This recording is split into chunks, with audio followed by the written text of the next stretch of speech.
What is the difference between virtual worlds and virtual reality? Let's first look at virtual worlds. Many people have been introduced to the concept of both virtual reality and virtual worlds through science fiction.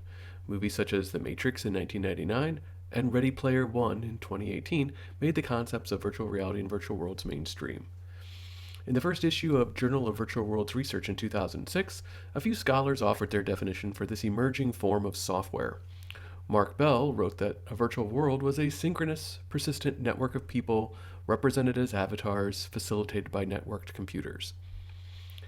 The vast majority of virtual worlds to date had been video games. Many of these are massively multiplayer online role playing games, or MMORPGs, such as Ultima Online, EverQuest, and the very popular World of Warcraft. Second Life, however, was not a game. Unlike these other things, Second Life offered a full world for its users to compete in. Second Life offered an empty world for its users to create and play in. Launched in 2003, Second Life was an attempt by Philip Rosedale and his company Linden Lab. Perhaps the most widely known virtual world platform today is Minecraft, with over 176 million units sold.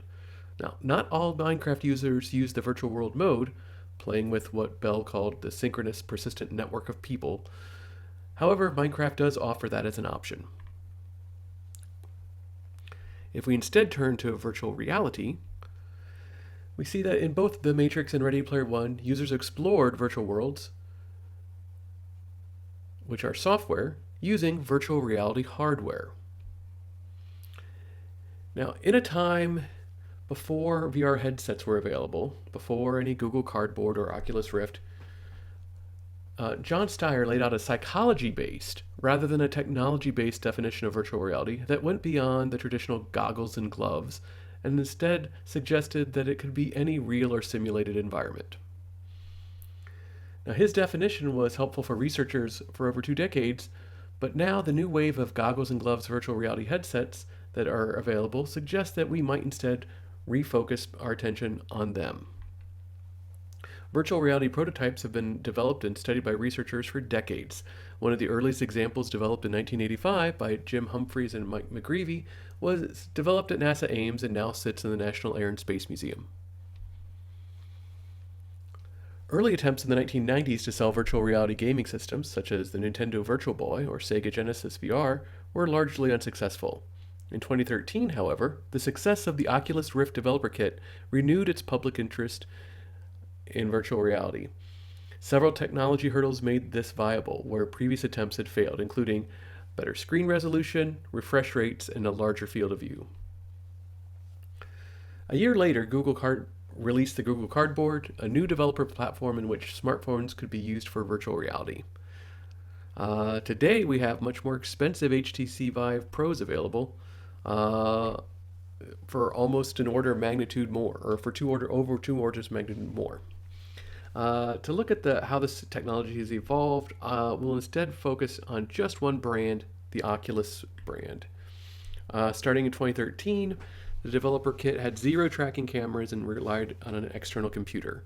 A year later, the second developer came out with 1 external tracking camera to give the computer the X, Y, and Z coordinates of the user, helping better sync what the user was seeing on the screen with what they thought they should be seeing in the virtual world. In 2016, the commercial version of the Oculus came out which allowed up to 3 external tracking cameras. All of these required an external computer. Oculus simultaneously started releasing headsets that required no external computer, first using a Samsung Gear VR, which had used a smartphone that you would put inside of it, and the Gear VR was mostly just plastic and lenses that allowed you to see what was on the smartphone. In 2018, they released a self-contained unit that still ran off of a smartphone processor, but one that was dedicated and built into the unit. Most recently, the Oculus Quest has come out, which, unlike its predecessor, has 4 onboard tracking cameras, inside-out tracking that allows the X, Y, and Z position to be determined by the headset.